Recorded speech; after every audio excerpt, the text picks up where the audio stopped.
sahabat Oase Rohani Katolik yang terkasih, salam damai, salam sehat dan sukacita dalam Kristus. Senang sekali saya Teresa Wina bisa menjumpai kembali Anda pada Oase Rohani Katolik hari ini pada pekan ketiga Paskah. Kita akan dibimbing oleh Romo Antonius Rajabana OMI. Romo Bono, terima kasih sudah hadir Romo. Sama-sama, Tuhan memberkati. Terima kasih Romo. Mari kita segera mulai acara ini. Kita awali dengan doa pembuka yang akan dipimpin oleh Romo Bono. Silakan Romo. Para sahabat Oase Rohani Katolik yang terkasih, mari kita mengawali perjumpaan kita dengan berdoa.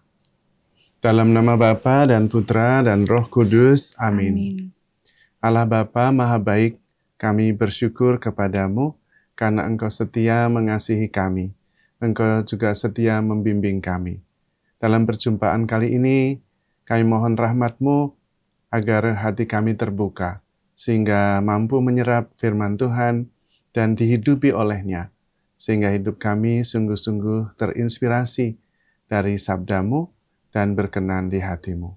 Hadirkanlah Roh Kudus untuk membimbing kami dalam perjumpaan ini, karena kami mengandalkan Dia yang hidup dan berkuasa bersama Dikau dan Yesus Putramu, kini dan sepanjang segala masa. Amin. Dalam nama Bapa dan Putra dan Roh Kudus. Amin. Terima kasih Romo. Antifon pembuka, pujian Allah kita, kamu sekalian yang hina dan mulia, dan yang takut kepadanya, karena tiba keselamatan, kekuasaan, dan kerajaan Kristus. Haleluya. Bacaan dari Kisah Para Rasul bab 7 ayat 51 dilanjutkan disampai dengan bab 8 ayat 1a. Di hadapan sidang Mahkamah Agama Yahudi, Stefanus berkata kepada imam besar, para penatua, dan ahli Taurat, "Hai orang-orang yang keras kepala, yang tidak bersunat hati dan telinga, kamu selalu menentang Roh Kudus, sama seperti nenek moyangmu, demikian juga kamu. Siapakah dari nabi-nabi yang tidak dianiaya oleh nenek moyangmu?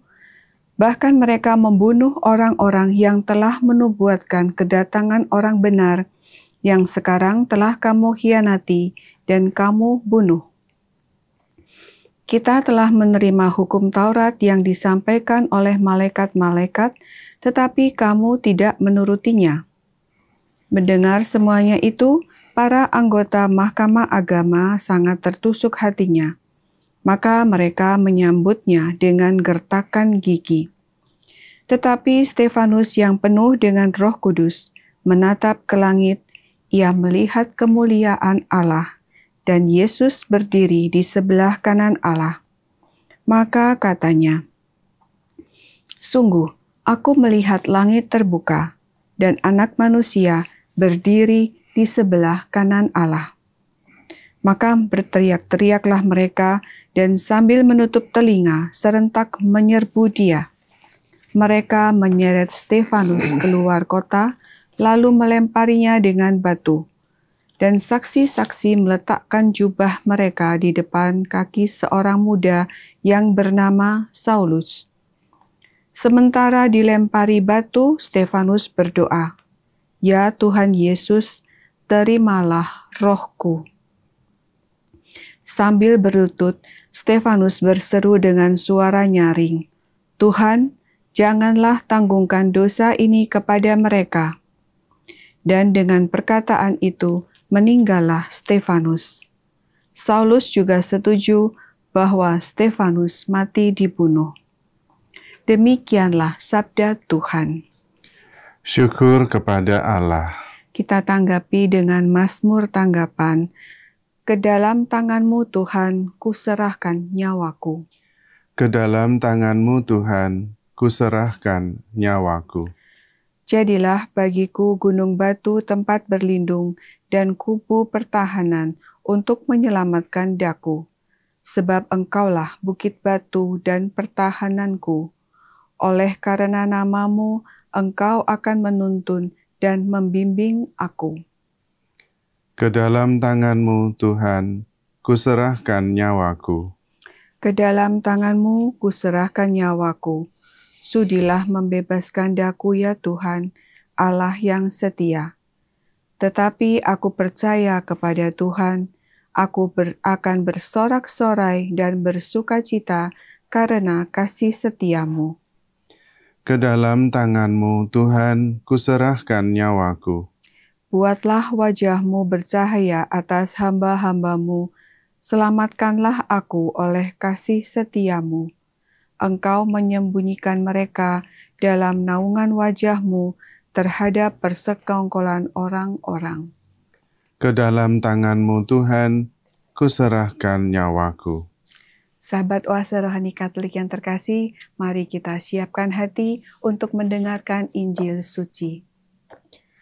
Haleluya, haleluya, haleluya. Haleluya, haleluya, haleluya. Akulah roti hidup, sabda Tuhan. Barang siapa datang kepadaku, ia tidak akan lapar lagi. Haleluya. Haleluya, haleluya. Tuhan bersamamu Dan bersama rohmu. Inilah Injil suci menurut Yohanes. Dimuliakanlah Tuhan. Di rumah ibadah di Kapernaum, orang banyak berkata kepada Yesus, "Tanda apakah yang Engkau perbuat, supaya kami dapat melihatnya dan percaya kepadamu? Pekerjaan apakah yang Engkau lakukan? Nenek moyang kami telah makan mana di padang gurun, seperti ada tertulis, mereka diberinya makan roti dari surga." Maka kata Yesus kepada mereka, "Aku berkata kepadamu, sesungguhnya bukan Musa yang memberi kamu roti dari surga, melainkan Bapakulah yang memberi kamu roti yang benar dari surga. Karena roti yang dari Allah, ialah roti yang turun dari surga dan yang memberi hidup kepada dunia." Maka kata mereka kepadanya, "Tuhan, berikanlah kami roti itu senantiasa." Kata Yesus kepada mereka, "Akulah roti hidup. Barang siapa percaya kepadaku, ia tidak akan lapar lagi. Dan barang siapa percaya kepadaku, ia tidak akan haus lagi." Demikianlah sabda Tuhan. Terpujilah Kristus. Sahabat Oase Rohani Katolik yang terkasih, kita sudah bersama-sama membaca firman hari ini. Mari kita dalami, dibimbing oleh Romo Bono. Silakan Romo. Para sahabat Oase Rohani Katolik yang terkasih, bacaan-bacaan hari ini menghantar kita untuk percaya kepada Yesus sebagai Sang Mesias. Dan percaya itu kemudian bukan hanya secara kognitif, tetapi mempercayakan diri. Dan kita mulai dari bacaan yang pertama tentang Stefanus. Dari bacaan yang pertama ini, kita bisa belajar beberapa hal. Bahwa mengimani Yesus itu harus berani menyatakan secara terbuka kebenaran yang diimani. Bahkan ketika konsekuensinya adalah kematian, seperti yang dilakukan oleh Stefanus. Karena pada prinsipnya kita semua yang percaya kepada Kristus itu mempunyai tugas juga perutusan untuk mewartakan. Dan pewartaan itu jelas dengan konsekuensinya. Bukan dengan tujuan lain bahwa dia menyombongkan diri, bahwa dia hebat karena bukan itu. Tetapi menyatakan kebenaran bahwa Kristus itu adalah Tuhan. Dan kalau ada orang yang menolak, harus berani menyatakan yang benar. Dan disitulah Stefanus mengatakan dengan sangat jelas, Hai orang-orang yang keras kepala, yang tidak bersunat hati dan telinga, kamu selalu menentang Roh Kudus karena menolak dan bahkan membunuh orang benar yang sudah diwartakan. Itulah Yesus. Yeah. Dan ketika itu tidak diimani dan tidak diterima, harus berani dengan tegas dinyatakan. Bukan untuk bermusuhan, tetapi menyampaikan kebenaran. Dan sebetulnya Stefanus itu mengingatkan mereka bahwa dengan pertimbangannya sendiri mereka keliru. Tolonglah belajar pada sejarah. Yeah. Dan belajar dari sejarah itu penting. Dan Stefanus menunjukkan itu. Bukankah nabi-nabi yang dahulu itu juga dibunuh oleh nenek moyangmu? Apakah engkau dengan mengikuti ajaran nenek moyang, tidak mengikuti Taurat yang berasal dari malaikat, mengulangi dosa yang sama? Mengapa tidak belajar dari sejarah? Nah, ini juga pesan bagi kita, itu penting. Dalam sejarah gereja itu terjadi banyak hal yang dialami oleh para martir, oleh para santo santa, tetapi juga yang tersembunyi. Dan kita bisa belajar dari mereka tentang iman kita. Dan dari pengalaman, apapun yang berkaitan dengan iman kita, banyak sedikit pertanyaan yang muncul, sebetulnya jawabannya sudah ada dalam sejarah gereja. Persoalan yang kita hadapi bukan sepenuhnya baru. Kalau kita belajar dari sejarah, kita akan menemukan jawaban dan juga prinsip-prinsip yang bisa kita pegang. Termasuk ya bacaan yang kita dengar dari Stefanus ini. Dan Stefanus juga menjadi contoh bagi kita bahwa yang paling penting adalah mewartakan Kristus dengan kasih. Kalau toh menegur orang, itu karena mengasihi. Supaya orang itu sadar dan percaya kepada Kristus. Tujuan utamanya tetap pewartaan. Kristus yang utama. Maka ketika kemudian reaksinya begitu ekstrim, dia dibunuh, dilempari batu, Stefanus tidak punya hard feeling. Bahkan mendoakan, ya Tuhan, kalau bisa jangan ditanggungkan dosa ini kepada mereka. Dan dengan melakukan itu, pertama Paulus murni. Mewartakan bukan karena dia hebat. Bukan untuk pride-nya sendiri. Menegur bukan karena dia marah, digerakkan oleh amarah, bukan. Tetapi oleh kasih. Nah, ini juga prinsip-prinsip yang bisa kita pegang. Dalam mewartakan harus jelas, tapi motivasinya juga bukan karena kebencian, bukan karena amarah. Tapi digerakkan oleh belas kasih. Dan itu diuji kemudian pada akhirnya, Paulus tidak punya hard feeling, malah mendoakan. Stefanus tidak punya hard feeling, malah mendoakan. Dan itu menjadi bukti bahwa Stefanus ini sungguh-sungguh rasul yang murni. Yang memang benar menjalankan tugasnya dengan tekun dan setia. Tentu ini menjadi tawaran bagi kita semua. Kita semua yang menjadi murid Kristus, itu otomatis rasul Kristus. Karena kita tidak bisa percaya untuk diri sendiri. Bukan begitu. Kristus mau kita percaya, diutus. Kita dipanggil dan diutus itu menjadi satu kesatuan yang tak terpisahkan. Iman sekaligus adalah kesaksian. Dan ini mungkin yang perlu kita perjuangkan pada zaman ini. Karena mungkin aspek kesaksian kita agak kabur. Karena kemudian banyak orang yang mengatakan, udahlah, enggak usah ke gereja, enggak apa-apa, yang penting kan berdoa sendiri.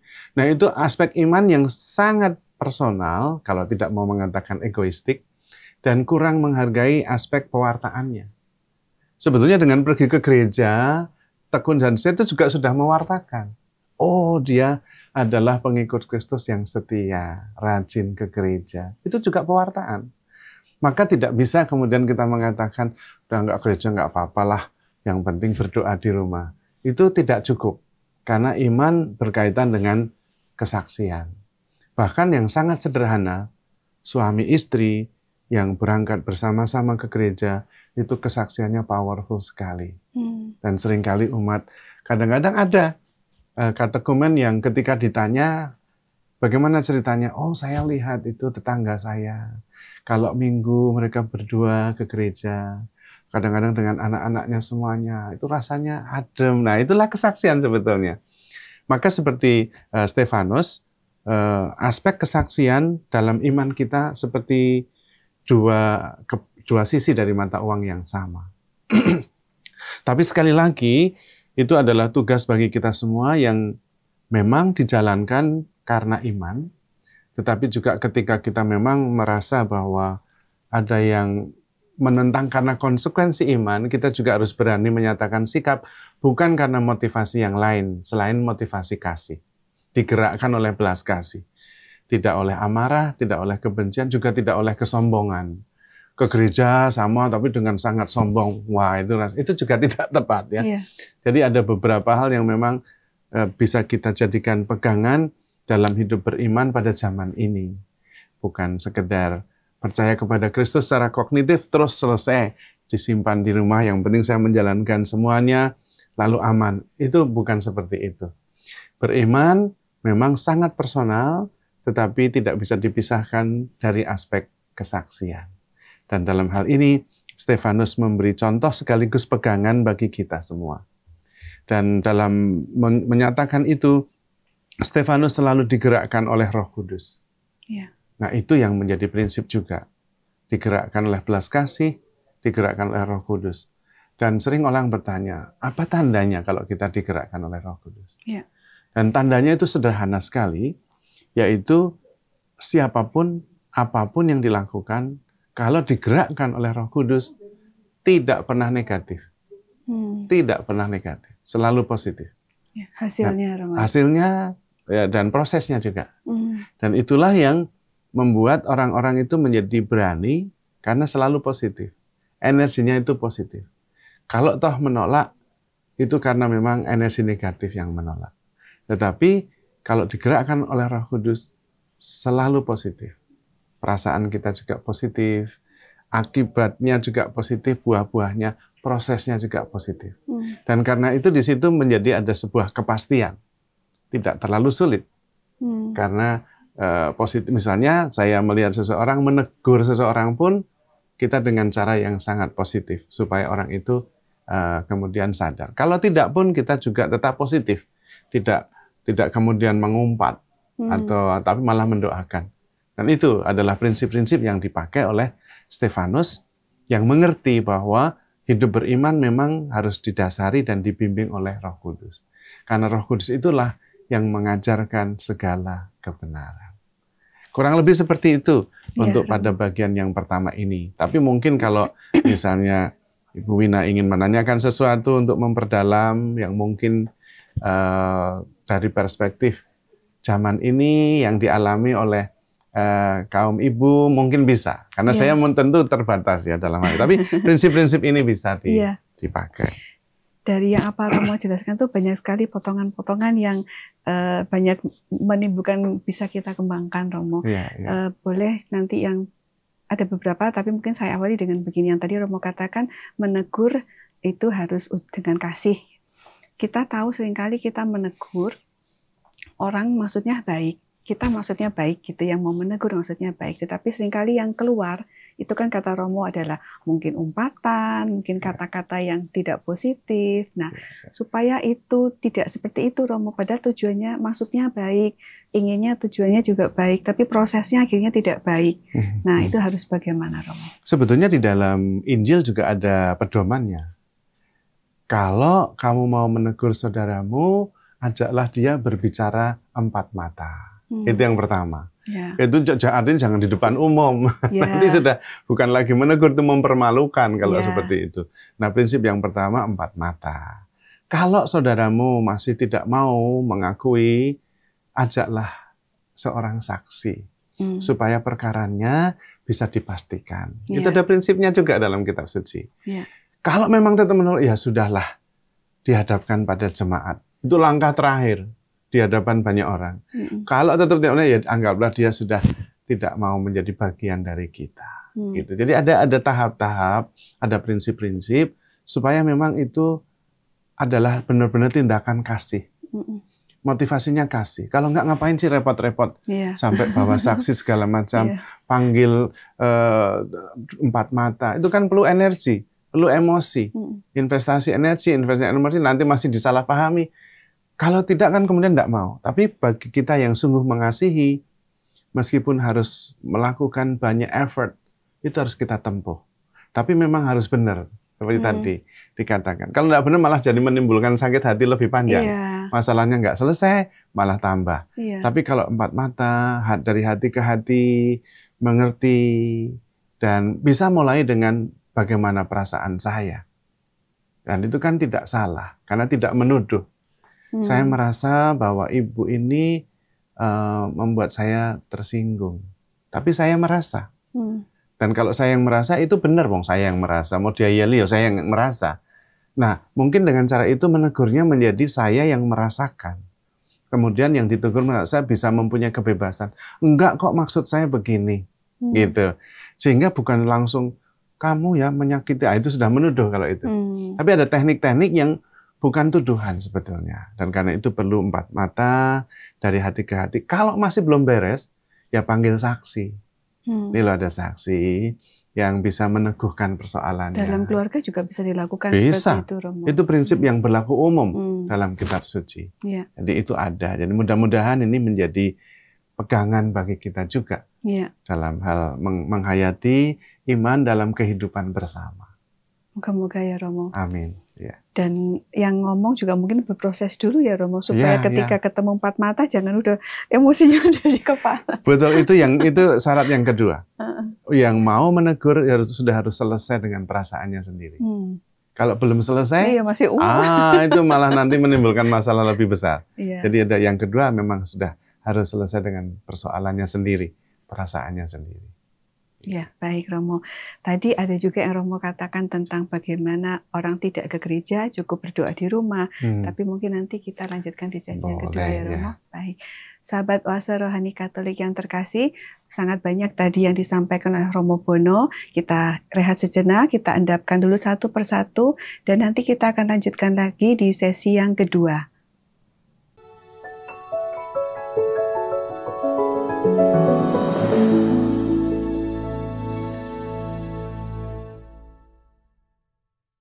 Sahabat Oase Rohani Katolik yang terkasih, terima kasih Anda masih setia dengan Oase Rohani Katolik hari ini, masih bersama dengan Romo Antonius Rajabana OMI dan saya Teresa Wina. Kita akan lanjutkan lagi ya Romo. Tadi di sesi yang pertama ada yang belum selesai pertanyaannya tentang, tadi Romo katakan kita harus menjadi saksi, tapi kemudian juga banyak orang yang merasa ya kalau sudah beragama, di rumah saja, nggak usah ke gereja dan sebagainya. Lalu kita juga melihat ada fenomena bahwa ada juga anak-anak atau orang juga yang merasa saya cukup percaya kepada Tuhan. Tapi saya tidak usah ikut agama A atau B atau C gitu, Romo. Romo ada tanggapan apa untuk ini? Ya, pernyataan seperti itu sebetulnya dari segi pemikiran masuk akal. Tapi hidup tidak hanya berdasarkan akal budi. Seperti misalnya beriman kepada Tuhan dalam agama tertentu, itu sebetulnya bukan untuk mengkotak-kotakkan kita. Tetapi kita menjalani sebagai seorang devotee, seorang yang berdevosi. Dan kita beragama, beriman terungkap di dalam agama tertentu. Agama tertentu sebetulnya bukan dimaksudkan untuk mengkotak-kotakkan. Bahkan kalau agama seperti kita, ujung-ujungnya kan kasih. Mengasihi semua. Dan semua. Bahkan Tuhan sendiri tidak membatasi. Di dalam Injil dikatakan dia menyembuhkan anak orang Sirofenisia. Yang bukan orang Yahudi. Di luar perutusannya bahkan. Yang dia akui. Selain itu juga agama itu mempreserve ajaran-ajaran, firman-firman yang sangat baik untuk menumbuhkan iman kita akan Tuhan.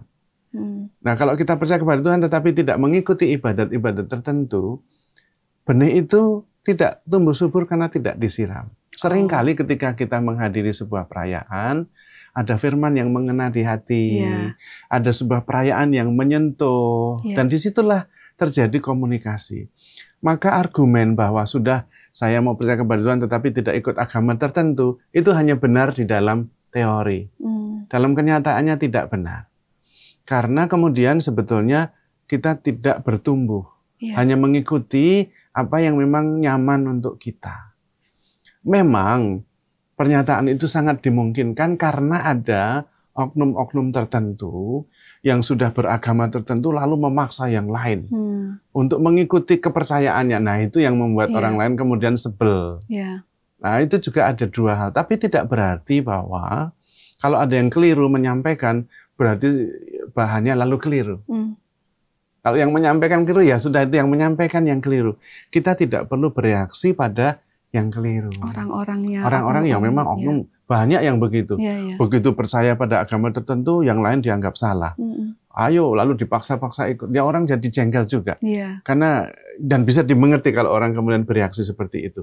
Tapi pada saat yang sama, itu juga terlalu jauh.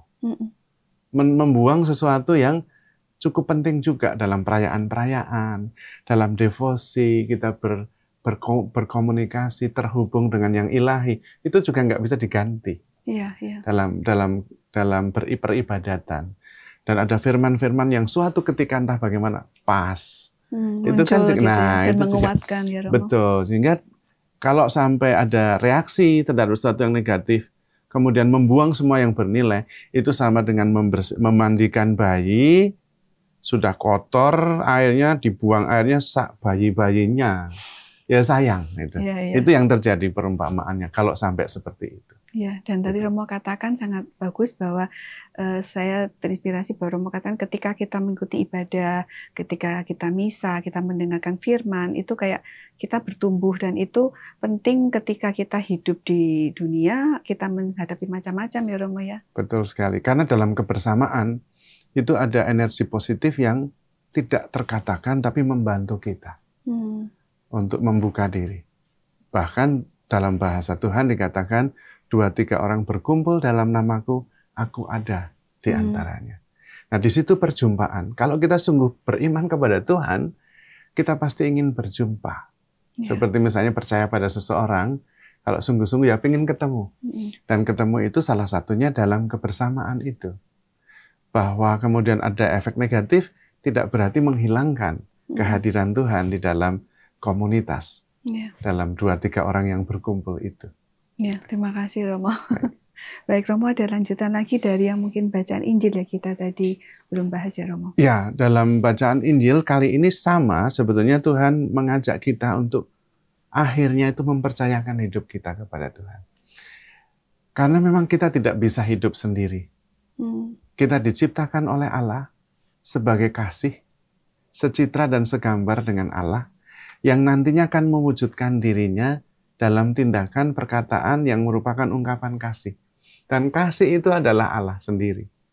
Karena itu, mengimani Tuhan pada dasarnya kemudian adalah mewujudkan diri sebagai sang kasih itu. Dan di sini bukan hanya masalah tentang saya benar karena saya adalah keturunan yang dulunya dipilih sampai diberi makan roti dari surga. Bukan itu. Tetapi bagaimana pengalaman itu menyadarkan saya bahwa Allah adalah kasih yang begitu mengasihi saya, maka kemudian saya akan mengasihi Allah. Nah, itu kemudian lengkap lingkarannya. Ada timbal baliknya. Dan kalau seperti itu, kemudian melihatnya bukan hanya sekedar hukum, bahwa saya keturunan terpilih. Dulu Musa memberi saya mana dari padang gurun. Tapi terpisah ketika Yesus datang yang sebetulnya adalah makanan dari surga, mana yang benar malah ditolak. Karena hanya sempit pada masalah keturunan. Saya bangsa terpilih. Ketika ada yang mewartakan lain yang agak beda, lalu tidak bisa menerima. Karena bukan masalah status, hukum, bangsa terpilih, tetapi apakah mengalami kasih. Dan dari pengalaman kasih itu membalas kasih Allah. Disitulah yang mau dikatakan oleh Tuhan Yesus, karena ketika kita sungguh menyadari bahwa itu makanan dari surga, kita merasa dikasihi, maka ketika Yesus datang sebagai kasih, kita pasti bisa menerimanya. Nah, bangsa Israel tidak bisa, karena terbelenggu oleh konsepnya sendiri. Dan kemudian ketika mereka diberitahu bahwa yang memberi makan itu bukan Musa, tapi Bapanya di surga, mereka kemudian salah fokus lagi. Berilah kami mana itu yang sehingga kami tidak usah harus kelaparan lagi. Tetapi Tuhan dengan bijaksana bermodalkan pengetahuan mereka, Tuhan tetap masuk ke dalamnya dan menjadi sarana pewartaan. Dengan mengatakan, akulah roti dari surga itu. Barang siapa datang kepadaku, tidak akan lapar lagi. Barang siapa percaya kepadaku, tidak akan haus lagi. Itu undangan orang untuk mempercayakan diri. Kalau Anda semua sudah menerima makanan dari Tuhan, mana dari surga, itu berarti Anda dipelihara, maka datanglah kepada Tuhan. Dan sekarang Tuhan itu sudah datang dalam diri Yesus, akulah roti itu, barang siapa datang kepadaku, dia tidak akan lapar lagi, tidak akan haus lagi. Jadi kebaikan Allah kepada kita mempunyai satu tujuan supaya kita sadar akan cinta Tuhan dan kemudian membalasnya. Dan itu juga yang terus dilakukan oleh Tuhan Yesus. Di sini dikatakan roti dari surga, nanti ketika dalam Ekaristi, Tuhan akan mengatakan, inilah tubuhku, makan, supaya aku hidup di dalam kamu, kamu hidup oleh aku. Dan lakukanlah ini untuk mengenangkan daku. Yang dikenang cintanya. Bahwa Tuhan mencintai. Dan kita begitu dicintai. Karena yang paling penting itu. Karena begitu kita mencintai, mengenal cinta Tuhan, kita akan selalu bersama dengan Tuhan. Seperti dalam surat Rasul Yohanes. Allah adalah kasih. Barang siapa mengasihi, dia mengenal Allah, dia ada di dalam Allah. Lalu menjadi satu. Dan itulah komunio. Maka Tuhan mewariskan juga sebuah kenangan yang membuat kita selalu ingat akan kasih Tuhan. Kalau Ekaristi yang dikenangkan ya apa ya? Kasih Tuhan. Bahwa Tuhan mengasihi kita tanpa batas dengan menyerahkan nyawanya, memberikan tubuh dan darahnya. Sehingga kita bisa menjadi satu, tubuh dan darah Tuhan ada di sini, nggak bisa dipisah. Karena menjadi kesatuan substansial. Jadi makanan, nggak bisa dipisah-pisah lagi mana yang tubuh Tuhan, mana yang tubuh kita. Tujuan utamanya adalah supaya kita jangan sampai atau terpaling oleh banyak hal, oleh penderitaan dan sebagainya, lalu mengatakan, apakah Tuhan tidak mencintai saya ya? Kok saya mengalami seperti ini? Nah, Ekaristi mengingatkan, tidak, lakukanlah ini untuk mengenangkan daku. Yang dikenangkan apa? Cinta Tuhan. Supaya kita jangan lengah lalu karena seringkali penderitaan hidup ini begitu hebat. Sudah berdoa, sudah berbuat baik, sudah pelayanan, sudah tekun setia kok ya menderita. Apa Tuhan tidak mencintai saya ya? Nah, seringkali godaannya seperti itu. Tapi kalau dengan mengikuti Ekaristi, diingatkan kembali bahwa Tuhan sangat mencintai kita. Bahkan sampai memberikan nyawanya, tubuhnya jadi makanan. Kendati kita berdosa. Nah ini juga salah satu aspek jawaban dari tadi itu. Kalau yang penting saya bertuhan, tidak usah beragama. Nanti saya mengkotak-kotakkan. Tapi lupa yang sangat penting. Bahwa kita diingatkan akan cinta Tuhan yang begitu besar. Dan kalau diingatkan oleh dan kita bisa membalas cintanya, pasti kita juga tidak mengkotak-kotakkan diri dan mengkotak-kotakkan orang gitu. Karena ada sebuah proses yang memang mengingatkan kita sebagai manusia untuk terus-menerus pada pilihan yang benar, beriman yang tepat, memilih jalan kasih. Kalau ada yang salah menghayati, tidak berarti kita harus menolak segala-galanya. Nah, di sini juga Tuhan mengajak kita untuk sampai berani pada percaya. Tetapi kemudian sekali lagi, aspek percaya kepada Tuhan itu juga ada aspek kesaksiannya. Dan yang utama adalah kasih. Kalau kita mengasihi Tuhan dan mengasihi sesama, tidak mungkin mengkotak-kotakkan.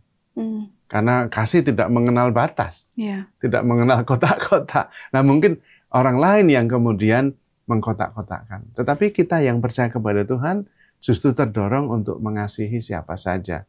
Bahkan nanti kalau kita sungguh-sungguh menghayati cinta kepada Allah, Allah mencintai manusia, berarti kita harus mencintai semuanya. Kalau enggak berarti nanti yang Allah yang mencintai semuanya ini marah juga kalau kita mengkotak-kotakkan ya. Dan di situ justru aspek kasih itu adalah aspek yang lebih luas. Dan ini ada prinsipnya juga dalam 1 Korintus 13:13. Nanti tinggal 3 hal, iman, harapan, dan kasih. Dan yang terbesar adalah kasih. Bukan iman. Jangan karena iman lalu mengkotak-kotakkan, lalu nggak bantu orang yang agamanya lain. Kasih yang utama. Nah, di situ juga ada sebuah prinsip yang bagi kita, seperti tadi saya mengatakan, sebetulnya dalam firman Tuhan itu jawaban itu ada semua. Apapun itu, kalau kita lihat dengan teliti. Bahkan ketika, saya percaya kepada Tuhan, tapi sudahlah tidak masuk agama tertentu, nanti ada jawabannya. Semua ada jawabannya. Bukan untuk memaksa orang untuk mempercayai, tetapi kita membantu orang supaya mempunyai pandangan yang cukup lengkap. Dan itu membantu. Karena sayang kalau kehabisan atau kehilangan nilai-nilai positif yang begitu kaya dalam agama, dalam liturgi, dalam segala hal. Ya, jadi seperti yang Romo tadi katakan di sesi yang pertama, jadi sayang sekali kalau orang kemudian meninggalkan gereja ataupun agama, kata Romo tadi, sak bayi-bayinya dibuang gitu ya Romo. Itu sayang. Jadi akhirnya dia tidak mempelajari, tidak mendapatkan pengayaan itu ya Romo. Betul, betul. Ada begitu banyak kekayaan yang menguatkan, membesarkan hidup kita dan membuka jalan untuk hidup lebih baik. Kalau itu perkara pengkotak-kotaan, tetap ada caranya, ada jalannya. Itu hanya salah satu efek yang keliru, yang tentunya membantu kita untuk lebih menyadarkan mereka dan kita sendiri, bukan kemudian meninggalkan. Itu bukan solusi menurut saya. Itu yang sayang kalau itu sampai terjadi. Ya, baik Romo. Mungkin Romo ada pesan singkat dari bacaan 1 dan bacaan Injil untuk hari ini Romo. Para sahabat Oase Rohani Katolik yang terkasih, saya berharap kita semua berpegang pada satu prinsip, yaitu hidup digerakkan oleh kasih. Apapun nanti akhirnya, kasih yang terbesar. Dan kasih yang terbesar itu adalah kasih kepada Allah. Dan itulah undangan dari Tuhan sendiri.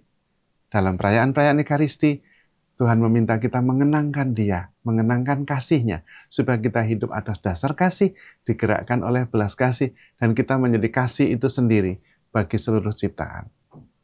Saya kira itu pesan yang bisa membantu kita untuk juga merangkum ajaran Tuhan dalam bacaan-bacaan hari ini. Dan saya kayaknya percaya kalau kita merasa kasih itu ada, kita kuat menghadapi dunia ya Romo. Pasti, karena kasih adalah kekuatan Tuhan sendiri. Allah adalah kasih. Begitu kita mengasihi, kita menjadi satu dengan Tuhan, dan itu powerful sekali. Karena kekuatan ilahi pasti bisa menghadapi apa saja. Amin. Baik, sahabat Oase Rohani Katolik yang terkasih, mari kita tutup. Kita sudah mendapatkan banyak sekali pengayaan dari Romo Bono. Mari kita tutup acara ini dengan doa penutup. Mohon ditutup Romo.